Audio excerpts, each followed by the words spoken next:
इतिहास दुनिया की सबसे बड़ी अदालत है। इससे बड़ी अदालत कोई नहीं है। सुप्रीम कोर्ट में क्या हुआ, हाई कोर्ट में क्या हुआ, लड़ाई के मैदान में क्या हुआ, इलेक्शंस में क्या हुआ, ये सब बातें आती हैं, चली जाती हैं। बाद में रह जाता है केवल इतिहास। और इतिहास का निर्णय हमेशा उसके पक्ष में गया है जो शक्तिशाली था।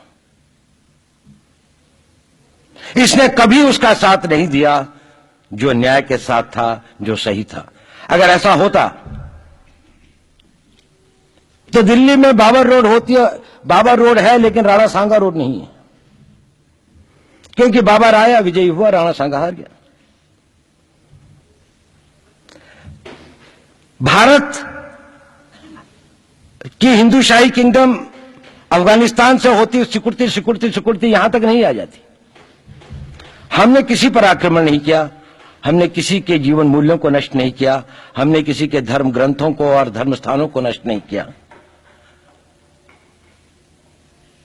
शायद हम न्याय संगत थे, शायद सत्य भी हमारे पक्ष में था, लेकिन शक्ति हमारे साथ नहीं थी। इसलिए इतिहास ने हमें उसकी सजा दी। इतिहास ने हमेशा उनको सजा दी जिन्होंने विचारों को कर्म से और न्याय को शक्ति से अधिक महत्व दिया। अब मैं ये नहीं कह रहा हूं कि उसकी तिलांजलि कर देनी चाहिए। ये नहीं है कि न्याय का अपना महत्व नहीं है, लेकिन यदि कॉन्फ्लिक्ट ऑफ इंटरेस्ट हो तो शक्तिशाली बनना ज्यादा आवश्यक है। भारत धर्मगुरु भी तभी बनेगा जब एक शक्तिशाली भारत का निर्माण होगा। जिन लोगों ने भारत के ऊपर आक्रमण किया, भारत के ऊपर राज किया, इस प्रकार से राज किया कि राज करते वक्त, जाते वक्त अपने गुलामों से कह दिया कि तुम राज कर लो, हम तो जा रहे हैं। तो यहां पर गुलाम वंश भी बन गया। अगर हम लड़ाई के, वॉरफेयर के उसूलों से देखें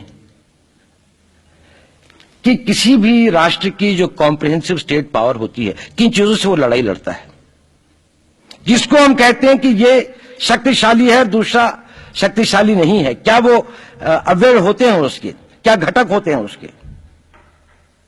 तो भारत के पास जनशक्ति, धन शक्ति, ज्ञान की शक्ति, टेक्नोलॉजी की शक्ति, और जिन लोगों ने आक्रमण किया उनकी शक्ति को अगर हम ये देखें तो शायद 1 और 1000 का अनुपात भी नहीं होता।